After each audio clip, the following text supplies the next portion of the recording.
I'm going to read you something. This was an email I received from an employee of a company that I used to work for. Hi Andrew. Sorry I haven't replied earlier. Difficulty accessing emails. I would like to see you if possible to perhaps update you with all the various diagnostics that have been thrown at me and how these may affect me in my future.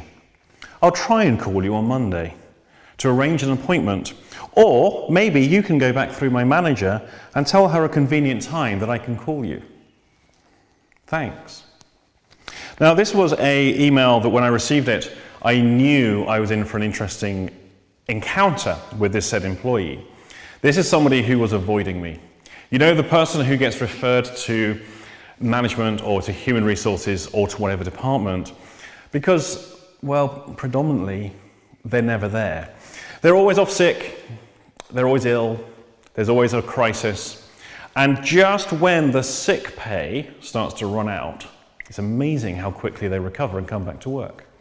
Usually for the exact and precise number of days they need to come back in order to restore their normal pay, and then they're ill again and off they go. These are the people that play the system.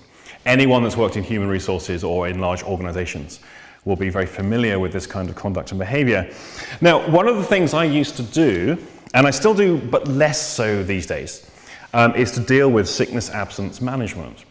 One of the things people would pay me to do, or companies would pay me to do, was to go in where there was high levels of absenteeism and basically sort out the situation. Because often you have people that are officially at work, even though they're never there, which means the organization can't advertise their job to get somebody in who can do the job better. And of course, there's all sorts of protections in place and so on that prevent employers just going, right, we don't like you, you're sacked. And justifiably so. But there's a tiny minority of people in any workplace that know how to play the system better than the system knows how to play itself.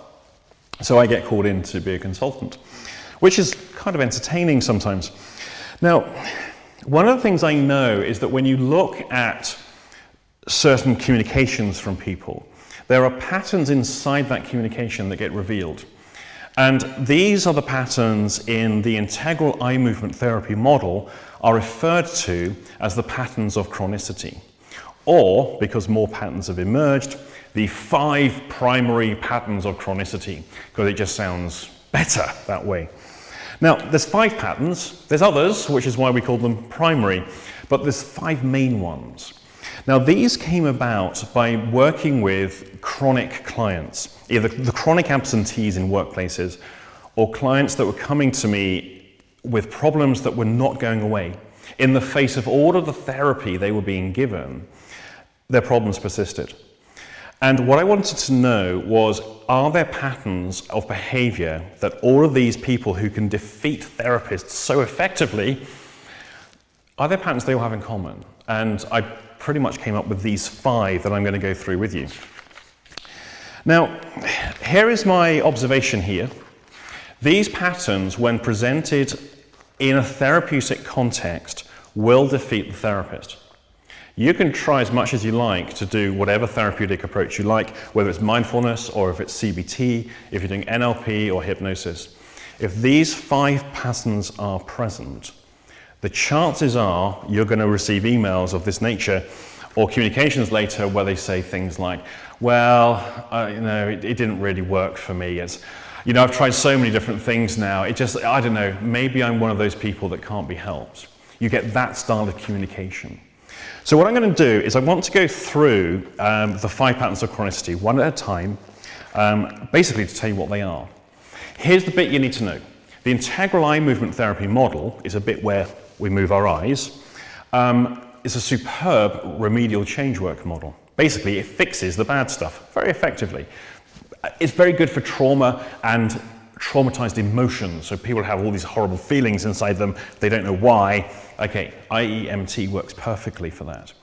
Now, unlike other eye movement models such as EMDR or EMI, IEMT, Integral Eye Movement Therapy, is built around these 5 patterns. So rather than necessarily going straight for the symptoms of chronic clients, like most therapeutic approaches would do, What IEMT enables us to do is to deal with the patterns that simply prevent time being a healer. Here is my observation. Remove these 5 patterns, most problems start to heal of their own accord over time. So, on with the patterns.